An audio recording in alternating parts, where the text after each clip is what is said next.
Dans un évangile authentique, l'emphase, elle est mise à tout lui abandonner. Dans un faux évangile, c'est un message d'inclusivité où on réconforte et on conforte le pécheur. Jésus-Christ, c'est mon ami, je suis une victime. Alors que dans un évangile authentique, le message est mis sur un message de proximité avec le Seigneur Jésus. C'est un message où on dénonce le péché.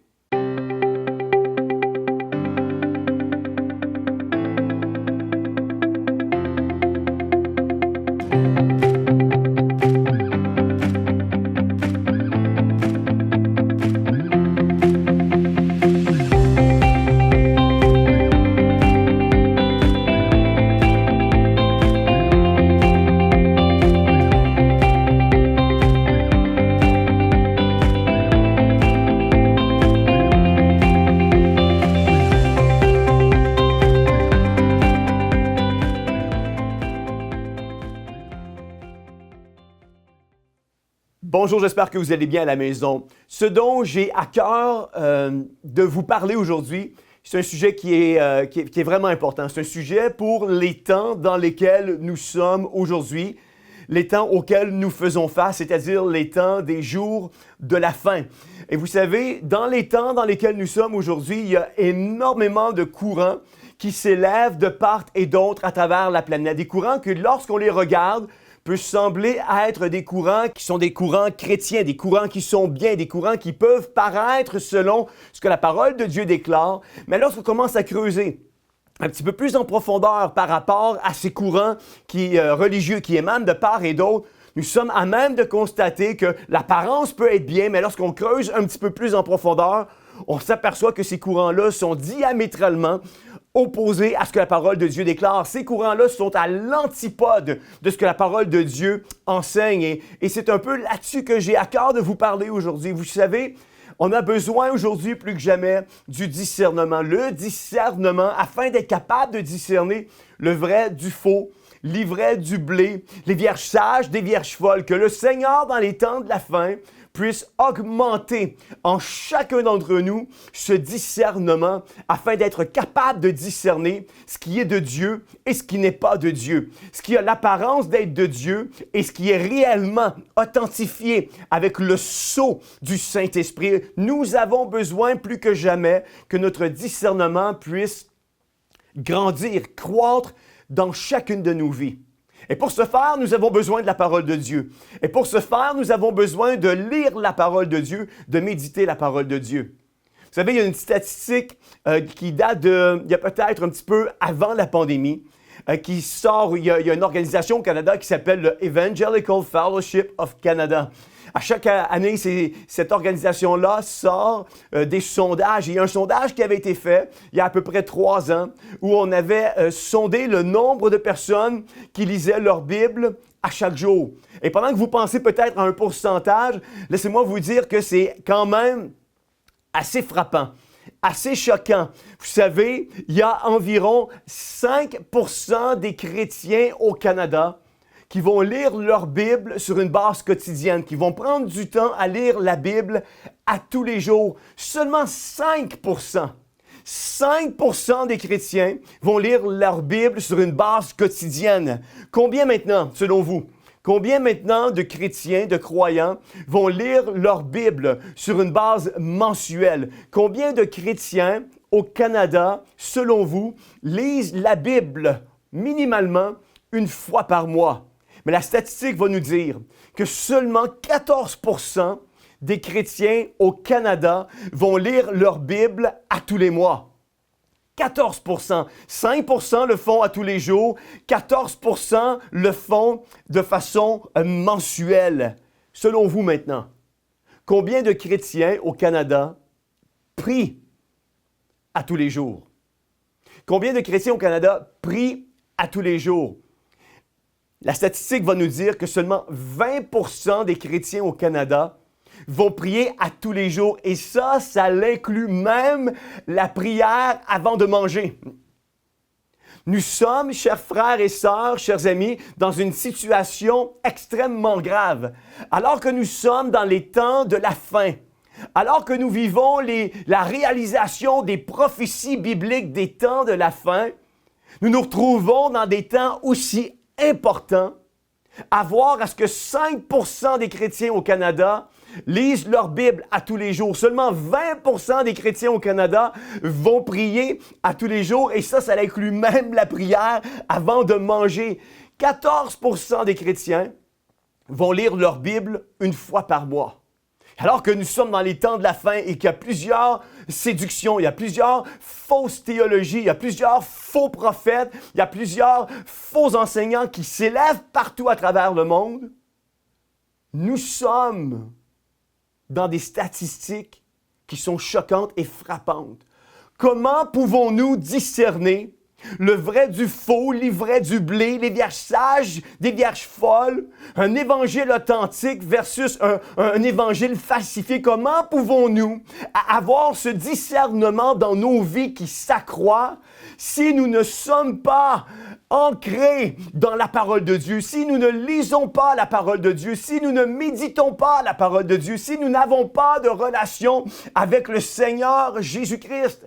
Ces statistiques sont choquantes, mais sachez, chers frères et sœurs, que ces statistiques sont le reflet de ce qui se passe partout à travers la planète. La parole de Dieu dira dans Josué 1.8, verset extrêmement important. Josué 1.8 va nous dire que ce livre de la loi ne s'éloigne point de ta bouche. Médite-le jour et nuit pour agir fidèlement selon tout ce qui est écrit. Car c'est alors que tu auras du succès dans tes entreprises, c'est alors que tu réussiras. Que ce livre de la loi ne s'éloigne point de ta bouche, Josué va nous dire. Médite-le jour et nuit pour agir fidèlement selon tout ce qui est écrit. Car c'est alors que tu auras du succès dans tes entreprises, c'est alors que tu réussiras. Aujourd'hui, dans les jours des temps de la fin que nous sommes, il y a des gens qui malheureusement accordent plus d'importance aux prophéties et aux prophètes d'aujourd'hui qu'à la parole de Dieu. Il y a des gens aujourd'hui qui n'investiront pas de temps dans une relation intime avec Dieu, qui n'investiront pas du temps à prier, du temps à jeûner, du temps à lire la parole, du temps à se consacrer, du temps à vivre pour Dieu. Des gens aujourd'hui qui vont faire abstraction de ces choses-là, mais qui cependant vont courir la parole du prophète pour leur vie, la direction du prophète pour leur vie. Et sachez, mes amis, que lorsque nous allons vers les prophètes et les apôtres, plutôt que d'être ancrés dans la parole de Dieu, nous sommes sur un terrain extrêmement dangereux. Nous devenons vulnérables à encaisser et à enregistrer peut-être souvent et la plupart du temps des doctrines qui sont diamétralement à l'opposé de ce que la parole de Dieu déclare. Restez avec moi aujourd'hui. Restez avec moi aujourd'hui, que votre cœur puisse s'ouvrir à recevoir cet enseignement, un enseignement extrêmement important. Acte 17, le verset 10 et 11, ça nous dit, ça va comme suit. Dès qu'il fit nuit, les frères firent partir Paul et Silas pour Bérée. Une fois arrivés, ceux-ci se rendirent à la synagogue des Juifs. Verset 11, ils y trouvèrent des gens qui étaient bien mieux disposés que les Juifs de Thessalonique et qui accueillirent la parole de Dieu avec beaucoup d'empressement. Ils examinaient chaque jour les Écritures pour voir si ce qu'on leur disait était juste. Ils examinaient, je vais attirer votre attention au verset 11 de Acte 17. Ils y trouvèrent des gens qui étaient bien mieux disposés que les Juifs de Thessalonique et qui accueillirent la parole de Dieu avec beaucoup d'empressement. Ils examinaient chaque jour les Écritures pour voir si ce qu'on leur disait était juste. Imaginez, vous avez l'apôtre Paul qui est en train de prêcher à une foule, à des Béréens. Et malgré que c'était l'apôtre Paul, les Béréens ont pris la responsabilité de dire, même si c'est l'apôtre Paul qui nous prêche, nous allons contrevalider ce qui nous est enseigné à la lumière de ce que la parole de Dieu déclare. Et c'est ce à quoi nous sommes appelés aujourd'hui. Nous sommes appelés, lorsqu'un enseignement nous est donné, que ce soit la mienne ou que ce soit l'enseignement de n'importe qui, à retourner dans notre lieu secret de la prière et à méditer, à regarder ce qui nous a été enseigné à la lumière de ce que la parole de Dieu déclare. Nous avons une responsabilité de pouvoir veiller, d'être un gardien des Écritures et de s'assurer que l'enseignement qui nous est donné est un enseignement christocentrique, est un enseignement basé sur la parole de Dieu. Cherche pour ta vie, avant la parole d'un prophète qui peut donner direction sur ta vie, avant la parole d'un apôtre qui peut parler sur ta vie, cherche sur ta vie à entendre la parole de Dieu, à entendre la voix de Dieu à travers la parole de Dieu. Il n'y a pas de fondement beaucoup plus résistant, beaucoup plus crédible et fiable que d'entendre la parole de Dieu à travers sa parole, à travers la Bible.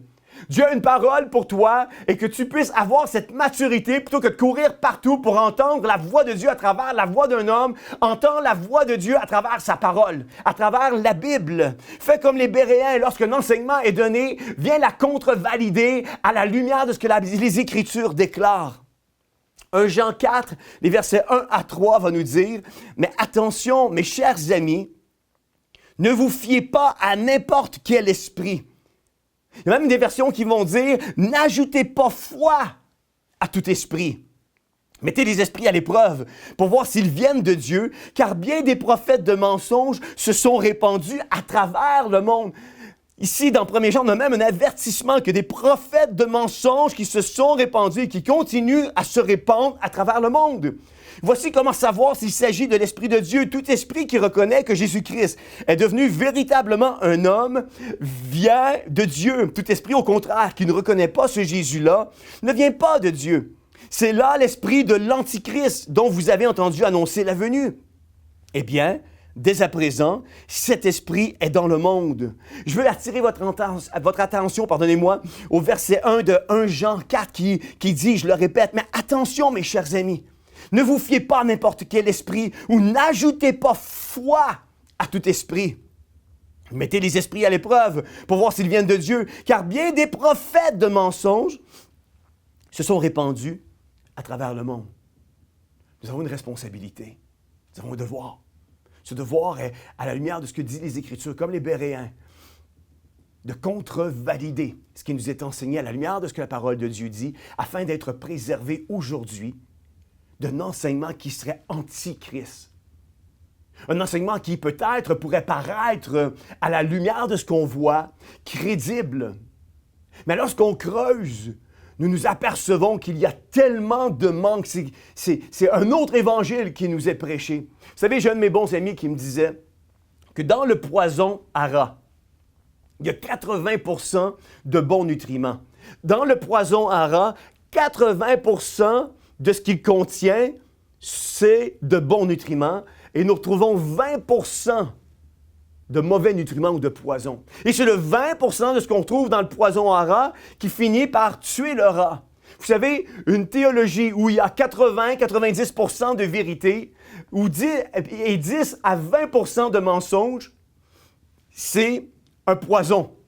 C'est un autre évangile. Un évangile qui contient 80-90% de vérité et ou 10 à 20% de mensonges. Si on le mélange ensemble, on peut pas dissocier le vrai du faux. On peut pas, c'est rendu un autre message, c'est rendu un autre évangile, c'est rendu un autre produit, c'est rendu une vérité falsifiée. La parole de Dieu veut que nous entendions, que nous écoutions, que nous prêchions 100% de ce qui se trouve dans ce livre de la vie.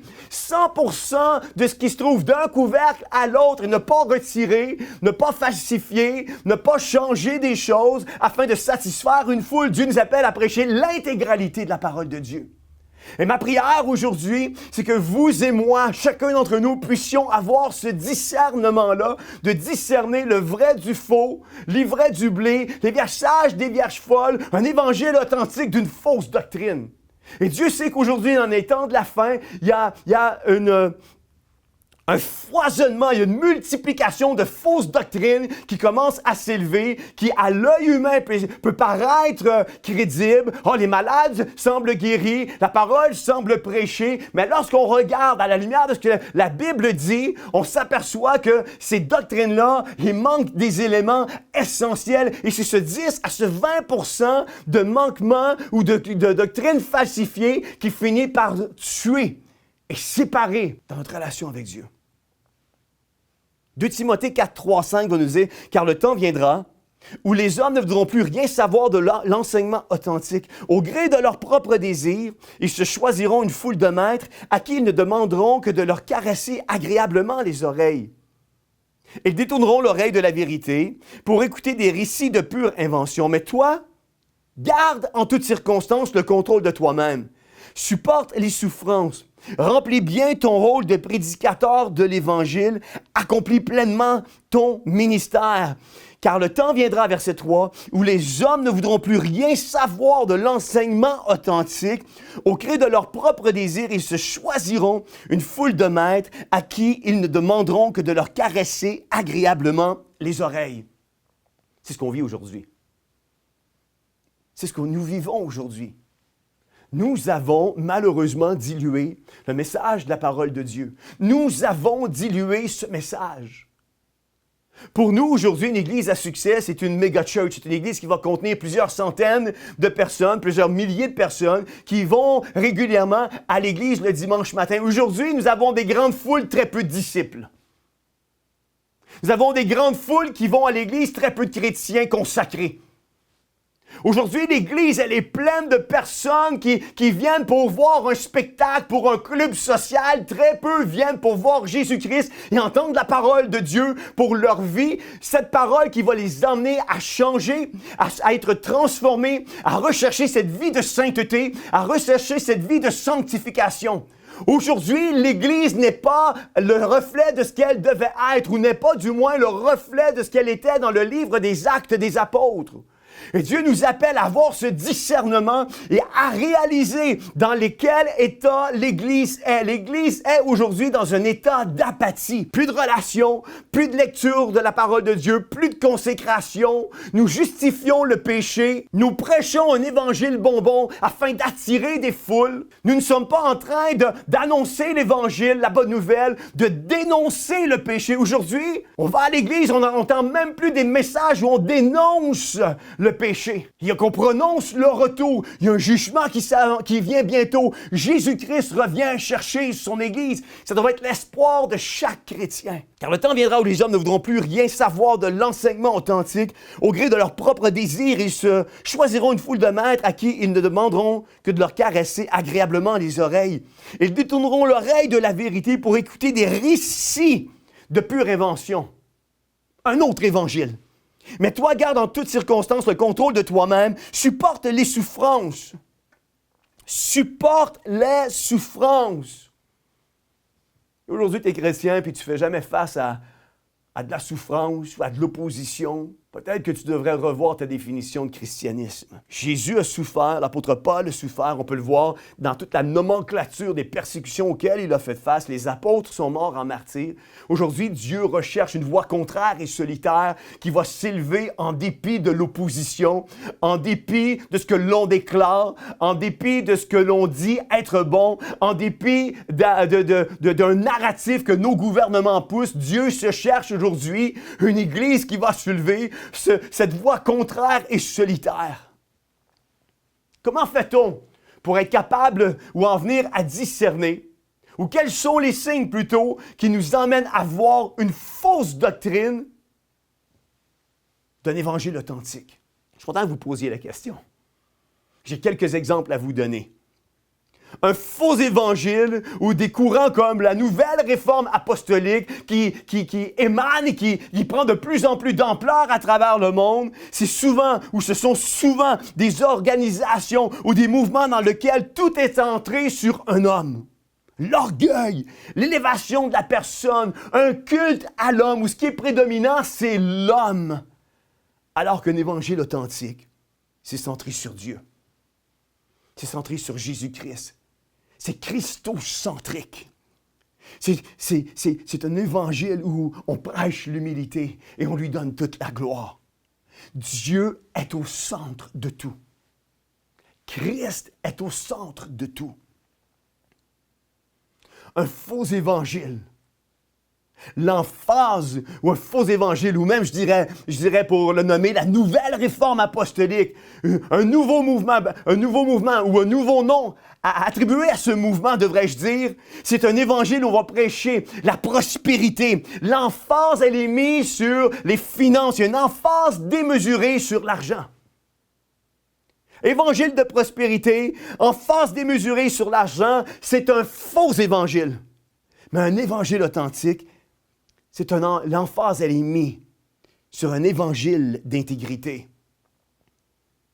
L'emphase, elle est mise sur le message, une accentuation. Il y a le point de mire. Tout est placé sur le message de la croix. Le salut passe par la mort et la résurrection de Jésus-Christ. Hein, vous voyez, un faux évangile, on prêche la prospérité, on met une emphase démesurée sur l'argent. Un vrai évangile, c'est un évangile d'intégrité où l'emphase, elle est mise sur tout lui abandonner, sur le message de la croix, sur Jésus-Christ. La nouvelle réforme apostolique ou un faux évangile, c'est une emphase qui est mise sur les miracles. Les miracles qui sont, la plupart du temps, non vérifiables. Il y a des croisades à travers ces organisations-là de la nouvelle réforme apostolique qui se font régulièrement, où les mal de dos sont guéris, les mal d'épaule sont guéris, les mal de tête sont guéris, mais malheureusement, les personnes en chaise roulante retournent à la maison en chaise roulante, les aveugles retournent à la maison aveugles, les sourds retournent à la maison sourds, et il y a des miracles qui sont mis, l'emphase elle est mise sur les miracles et les miracles non vérifiables. Non pas que je suis en train de dire que Dieu peut pas guérir un mal de dos. Non pas que je suis en train de dire que Dieu ne peut pas guérir un mal de genou ou un mal de tête. Gloire à Dieu, si Dieu peut guérir tous les types de maux. Mais j'ai soif de voir dans un évangile authentique, nous voyons l'emphase qui n'est pas mise sur les miracles, alors que dans un faux évangile, on met l'emphase sur les miracles, mais dans un vrai évangile, un évangile authentique, l'emphase est mise sur le Dieu des miracles. Si toute ta vie, tu cherches juste les miracles, c'est parce que les miracles sont devenus ton Dieu dans ta vie. Cherche le Dieu des miracles. Jean-Baptiste est en prison. Et Jean-Baptiste, alors qu'il est en prison, il y a un questionnement qui lui vient. Et il envoie ses apôtres ou ses disciples dire à Jésus, de sa part, Jésus, es-tu vraiment celui qui devait venir? Et qu'est-ce que Jésus va répondre? Allez dire à Jean-Baptiste, les boiteux marchent, les sourds entendent, les aveugles voient, les morts ressuscitent, les démons sont chassés. Des miracles qui sont vérifiables. Des miracles qui démontrent la grandeur de qui est notre Dieu. Aujourd'hui, il y a beaucoup d'emphases qui sont mises sur les miracles, des miracles non vérifiables, dans des organisations, dans des mouvements qui prêchent un évangile autre que la parole de Dieu.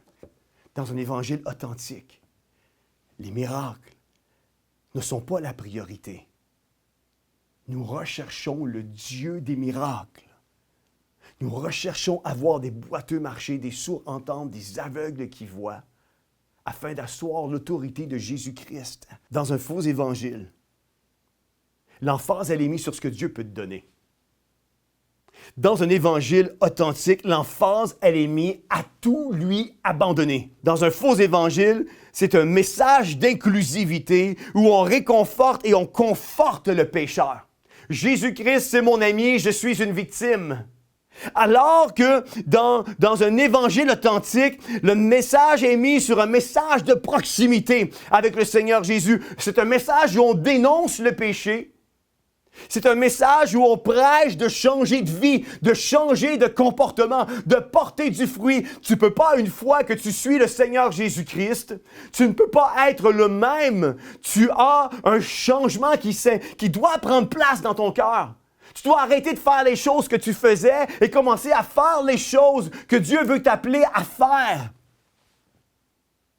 Dans un faux évangile ou dans un mouvement comme la nouvelle réforme apostolique, L'emphase est mise sur le dominioniste, les théories du remplacement, où Israël perd toutes les promesses qu'elle a eues et nous sommes, nous, l'Église, le nouvel Israël, où on prêche les 7 montagnes, où on dit, il y a la montagne d'influence, les 7 montagnes d'influence, où on doit posséder l'éducation, la famille, l'Église, la politique, il y en a 7 comme ça, et on doit les posséder avant que Jésus-Christ revienne. Ça, c'est un faux évangile. Un vrai évangile, un évangile authentique, Israël garde sa place. Et nous sommes appelés à prêcher l'évangile et à être des témoins de Jésus. Allez dans toutes les nations, la Bible va dire, et faites de toutes les nations des disciples, les baptisant au nom du Père, du Fils et du Saint-Esprit. Dieu ne nous appelle pas à ramasser des foules, Dieu nous appelle à faire des disciples. Le succès aujourd'hui a pris une proportion à l'antipode de ce que la parole de Dieu déclare. Pour nous, aujourd'hui, c'est l'Église, elle est grande, je le disais un peu plus tôt. C'est l'Église, elle a des départements. C'est l'Église, a de bons musiciens. C'est l'Église, a de bons prédicateurs. Ah, ça, c'est une bonne Église. Non, mes amis, c'est pas ça. Une Église qui est une bonne Église, c'est une Église qui va remplir la mission auquel Dieu l'a appelée, qui va prêcher un évangile authentique, qui va prêcher la véracité de la parole de Dieu, qui va prêcher la parole de Dieu d'un couvercle à l'autre, qui va annoncer l'Évangile, qui va dénoncer le péché et qui va prononcer qu'il y a un jugement qui vient bientôt, un jugement qui va descendre sur cette terre et un jugement la colère de Dieu va se manifester. Si tu veux éviter la colère de Dieu, il y a un seul chemin. Jésus va nous dire qu'il est le seul chemin, la vérité et la vie, que nul ne peut venir au Père si ce n'est que par Jésus-Christ. C'est pas par une autre façon, c'est pas par un prophète, c'est pas par un apôtre, c'est par Jésus-Christ lui seul, c'est pas par le nouvel âge, c'est pas l'islam, c'est pas Bouddha, c'est Jésus-Christ lui seul qui peut te sauver. Et alors qu'il y a des courants qui jaillissent de partout à travers le monde, Dieu nous appelle aujourd'hui à avoir un discernement et à prêcher un évangile qui est vrai, un évangile qui est basé sur la parole de Dieu, un évangile dont l'enseignement est complet d'un couvercle à l'autre, la parole de Dieu. Un faux évangile, une fausse doctrine va proclamer des demi-vérités. L'accent, elle est mise à réconforter le pécheur. On prêche des demi-vérités. Mais un évangile authentique, c'est un évangile où la vérité est prêchée. Cette vérité qui est basée sur la parole de Dieu. Dans des fausses doctrines, comme par exemple la nouvelle réforme apostolique, l'emphase elle est mise sur les apôtres et les prophètes. Sur les apôtres et les prophètes. Il y a même des associations qui existent où tu dois payer ta cotisation et tu fais partie d'un regroupement d'apôtres et prophètes. Il y a même dans cette perspective-là de la nouvelle réforme apostolique, Dieu parle aux apôtres et aux prophètes qui, eux, parlent au peuple de Dieu. C'est même pas biblique. On voyait ça dans l'Ancien Testament. Aujourd'hui, Jésus veut te parler directement à travers sa parole. Prie, cherche Dieu, lis ta Bible et tu vas voir que tu vas entendre la voix de Dieu pour ta vie. Tu vas entendre la voix de Dieu pour ta vie. Cherche pas à entendre la voix de Dieu à travers la bouche d'un prophète. Cherche à entendre la voix de Dieu à travers sa parole. L'emphase elle est mise dans les fausses doctrines comme la nouvelle réforme apostolique. L'emphase elle est mise sur les apôtres et les prophètes alors qu'un évangile authentique, qu'une doctrine basée sur la parole de Dieu, l'emphase elle est mise sur Jésus-Christ. L'enseignement est mis sur Jésus-Christ. C'est christocentrique. Tout a rapport avec Jésus-Christ. Sa mort, sa résurrection, sa vie.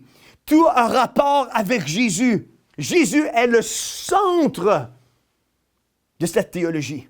Pas les apôtres, pas les prophètes, Jésus-Christ. Dans une fausse théologie ou dans une fausse doctrine, il y a une notion très faible de la repentance. Je suis victime du péché. Jésus-Christ, c'est mon ami. La porte d'entrée pour le salut, pour que tu puisses vivre pour l'éternité avec Jésus, c'est la prière de repentance. Mon ami, ce matin, je vais t'annoncer que la prière de repentance ne peut rien pour toi. En fait, la prière de repentance ne sauve pas. Jean 3,16 va nous dire « Car Dieu a tant aimé le monde qu'il a donné son Fils unique afin que quiconque croit en lui. afin que quiconque croit en lui dans son cœur, en lui, en Jésus, ne périsse point, mais qu'il ait la vie éternelle. La parole de Dieu va nous dire que si tu confesses de ta bouche et si tu crois dans ton cœur au Seigneur Jésus, tu seras sauvé. C'est pas une prière de repentance qui fait que tu es sauvé, c'est de croire en Jésus, c'est de vivre pour Jésus, c'est d'avoir une relation avec Jésus, c'est de se rechercher à chaque jour, à aspirer à cette vie de sainteté, à cette vie de sanctification afin de lui plaire et lui plaire lui seul. Alors que dans un évangile authentique, une doctrine basée sur la parole de Dieu, l'emphase elle est mise sur la repentance. Je suis pécheur, je suis condamné et j'ai besoin de Jésus-Christ comme Seigneur et Sauveur de ma vie.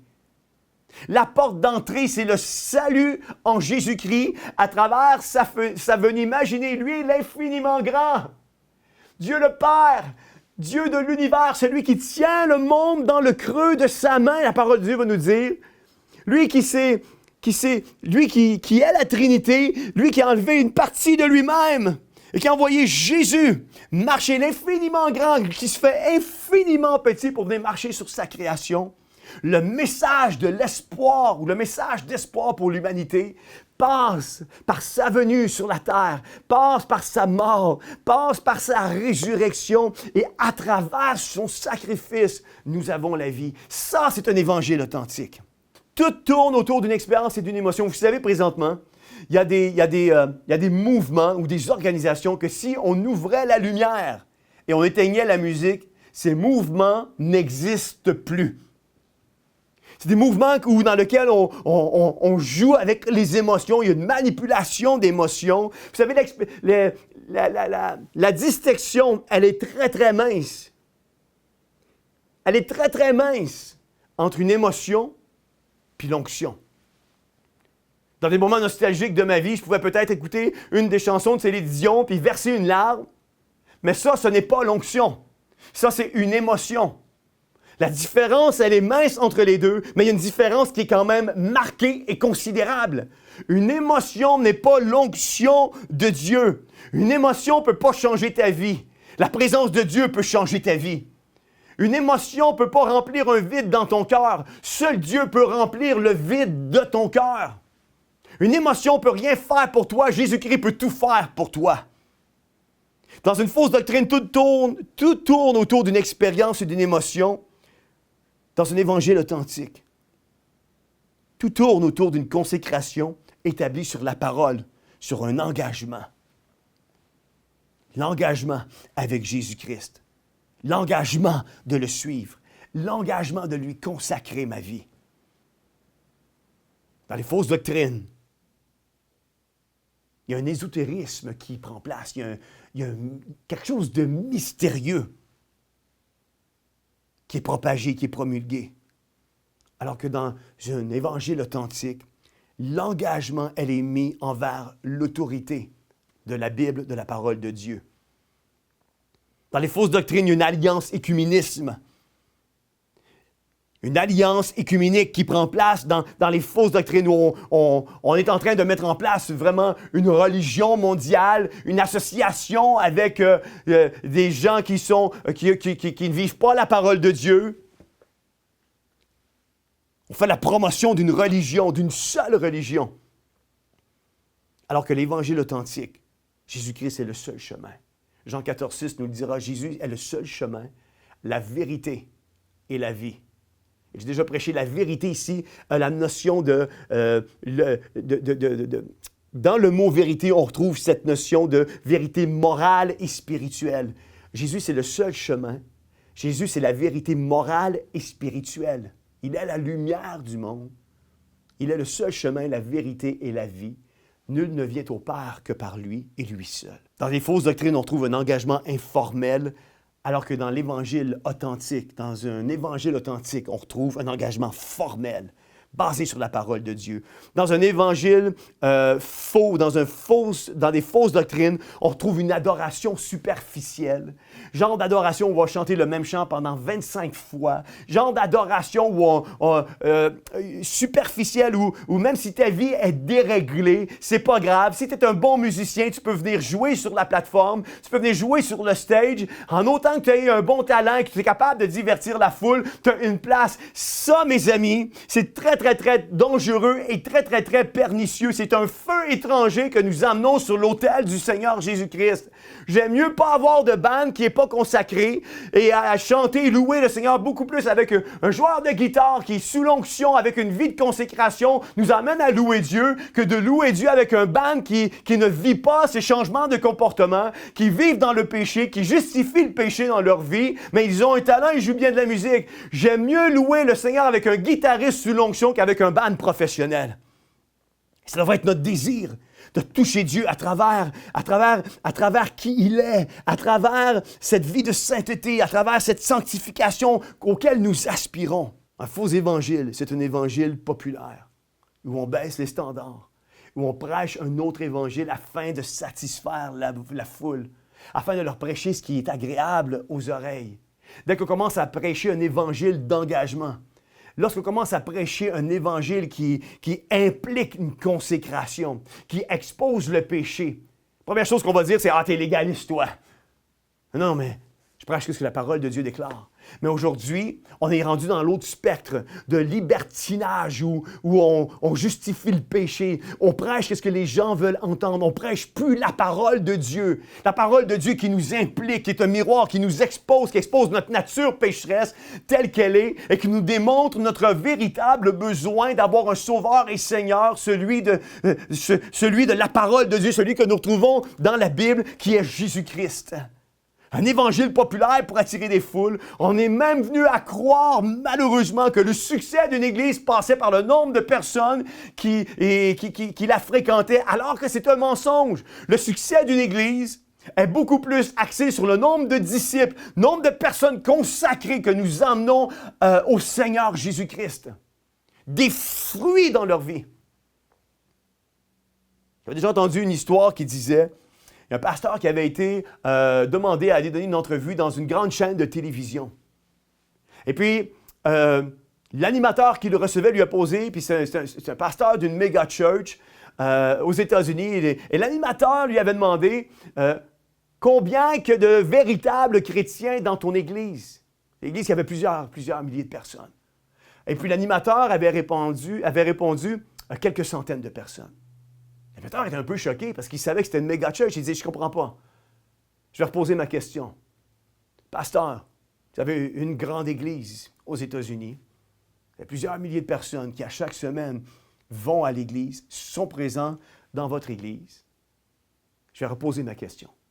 Pasteur, combien de chrétiens véritables vous avez dans votre église?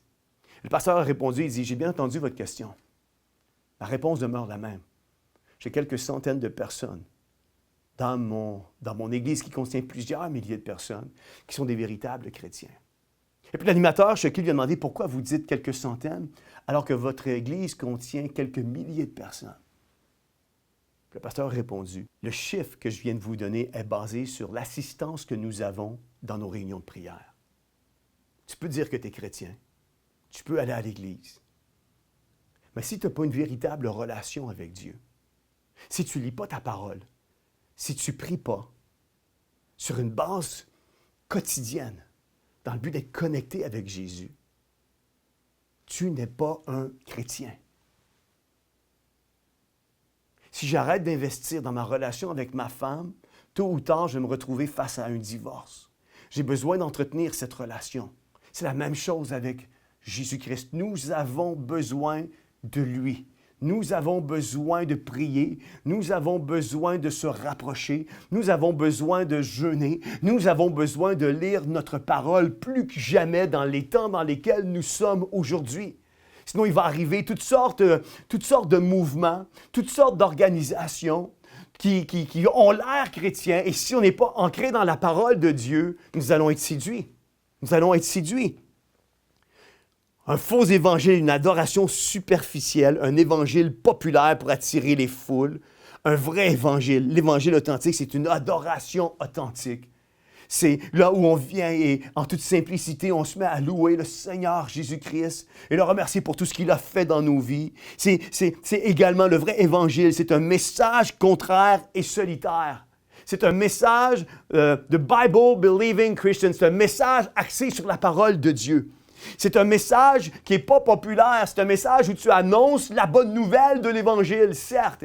Mais c'est également un message où tu dénonces le péché, afin que le pécheur puisse réaliser qu'il est pécheur et qu'il puisse bénéficier de cette bonne nouvelle qu'en Jésus-Christ réside le salut de l'humanité. Évangile populaire versus un message qui est contraire et solitaire. La parole de Dieu est claire, mes amis.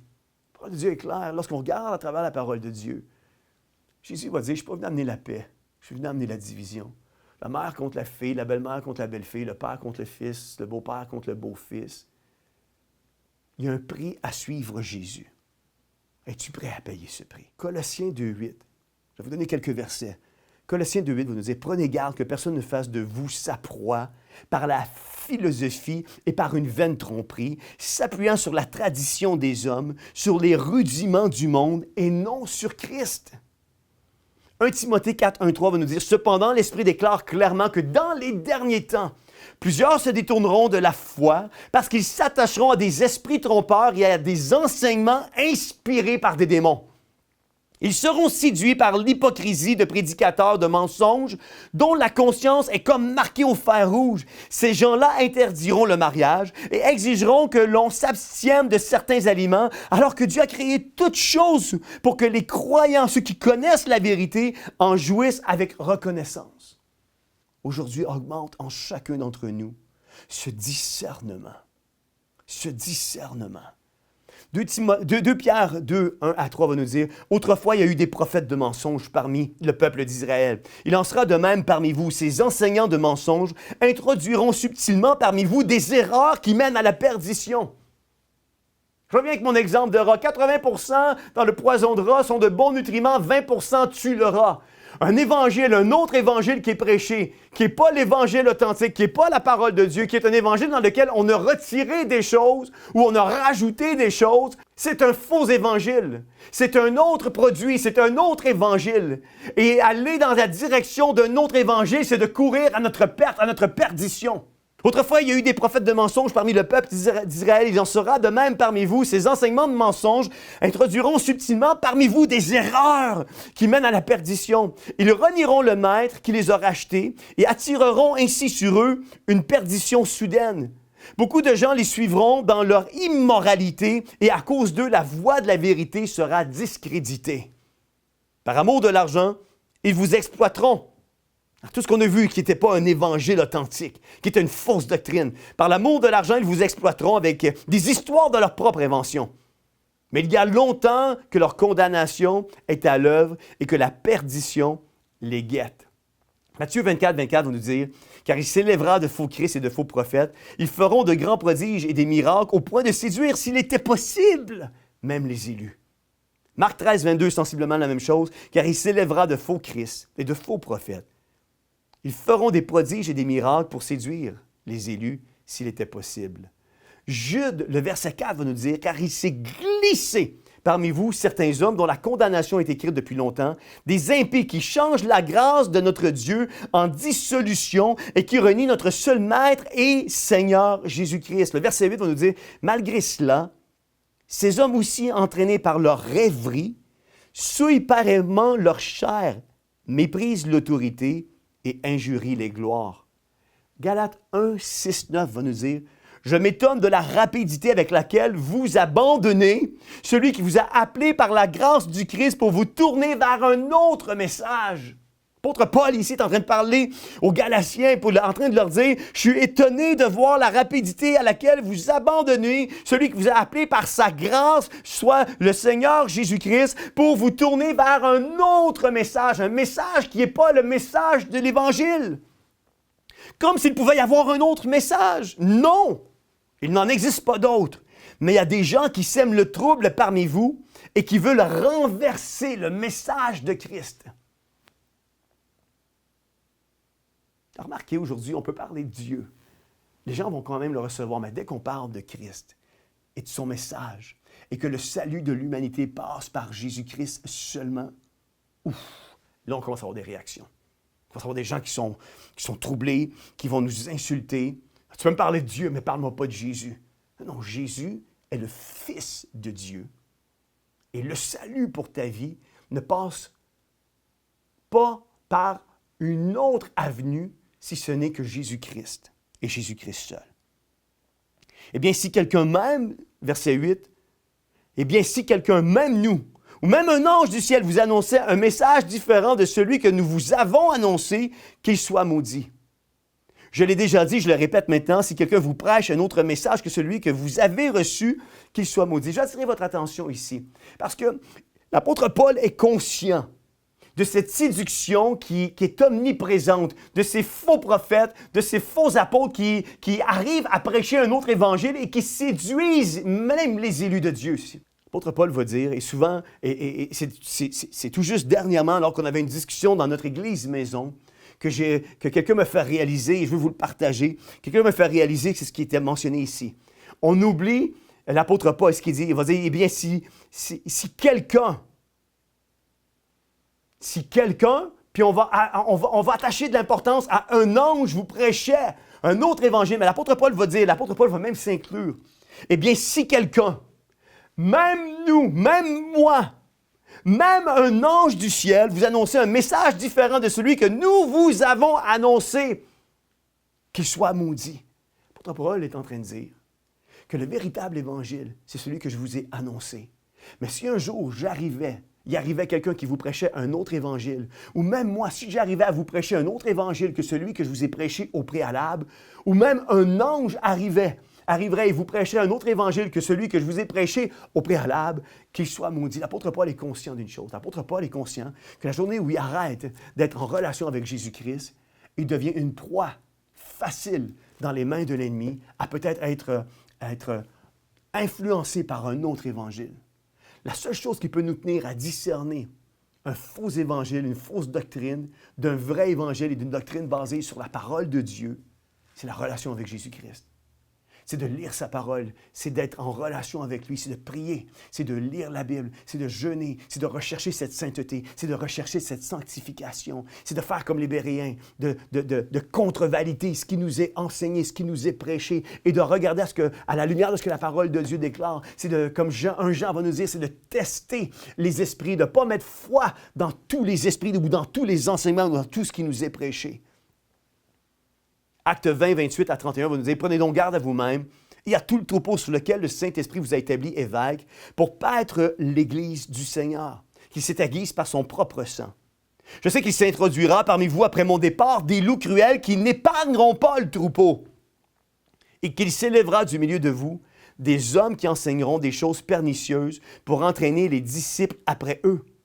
Veillez donc, vous souvenant que durant 3 années, je n'ai cessé nuit et jour d'exhorter avec larmes chacun d'entre vous. »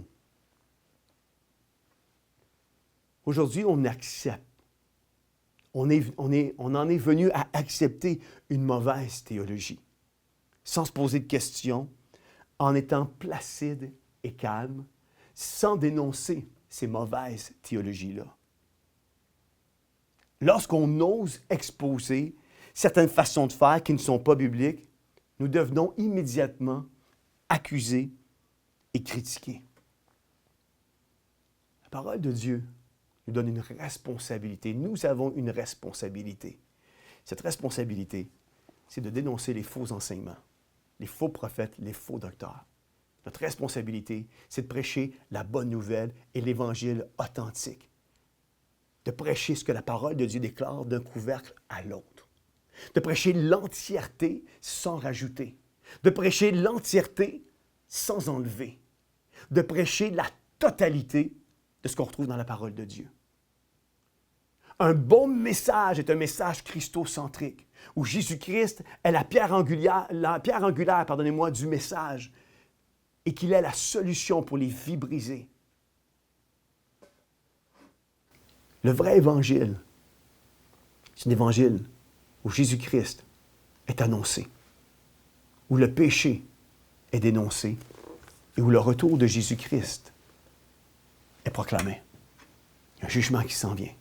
Mais Jésus-Christ, gloire à Dieu, revient chercher son Église, une Église qui sera pure, sans tache et irrépréhensible. Et ma prière pour vous, pour moi, pour ma famille, pour mon voisinage, c'est que nous puissions prendre part à cet événement qui est l'espoir de tous les croyants.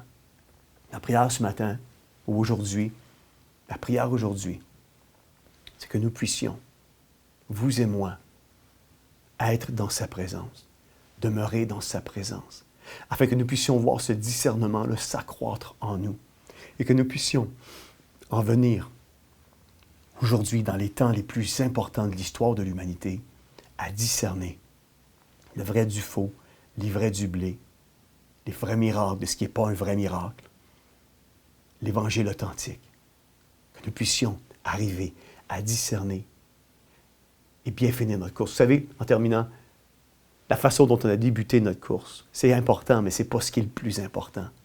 Ce qui est encore plus important que la façon dont tu as débuté ta course, c'est la façon dont tu vas la terminer. Et ma prière pour chacun d'entre nous, pour vous qui m'écoutez, c'est que vous puissiez, tout comme moi, terminer la course, combattre le bon combat de la foi, être biblique, ancré dans sa parole, rechercher la sainteté, la sanctification, délaisser les choses du monde et le péché, s'approcher de Dieu, s'affectionner à Dieu et d'être ces vierges sages qui mettent de l'huile dans leur lampe alors qu'il est encore temps pour le jour où il viendra nous chercher pour les noces de l'agneau. Seigneur Jésus, je te remercie aujourd'hui pour la parole qui a été prêchée.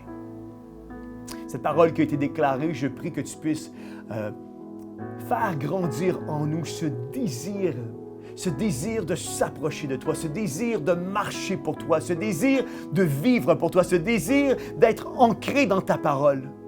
Que, Seigneur, le 5% de chrétiens qui lisent leur Bible au Canada puissent être en augmentation et que si nous ne le faisions pas, que nous puissions commencer à le faire, Seigneur, parce que c'est lorsque nous sommes dans ta parole que ce discernement grandit dans nos vies. C'est à ce moment-là, Seigneur, lorsque nous sommes en relation avec toi, que nous pouvons en venir, Seigneur, à discerner l'ivraie du blé, le faux du vrai, les vierges sages des vierges folles, Seigneur, une fausse doctrine, d'une doctrine qui est basée sur la parole de Jésus-Christ, sur un évangile authentique. Seigneur, j'appelle aujourd'hui vraiment à ce que nos vies puissent briller, à ce que nos vies puissent être ancrées, à ce que nos vies puissent avoir les fondements, Seigneur, ancrés dans la parole de Dieu. Garde ta main, Seigneur, sur ton peuple, Seigneur. S'il y a des gens qui m'écoutent aujourd'hui, Seigneur, je prie que la conviction du Saint-Esprit puisse tomber sur eux et elles, afin qu'ils puissent te recevoir, Seigneur, dans leur cœur comme Seigneur et Sauveur de leur vie, afin qu'ils puissent revenir à toi s'ils t'ont délaissé, afin, Seigneur, qu'ils puissent, Seigneur, faire de toi leur Dieu, leur Seigneur et leur Sauveur de leur vie. Seigneur, que nous puissions courir après toi, Seigneur, et non pas après les futilités, Seigneur, que le monde veut nous donner. Que nous puissions, Seigneur, courir après Jésus avant de courir après un prophète ou un apôtre ou les miracles, Seigneur. Que Jésus-Christ soit notre raison d'être, de vivre et d'exister. Que notre théologie soit une théologie balancée, basée sur la parole de Dieu. Donne-nous, Seigneur, ce cœur, Seigneur, à être consacré, à marcher pour toi, Père, dans le nom de Jésus. Amen et Amen. Que Dieu vous bénisse. Bonne journée et à bientôt.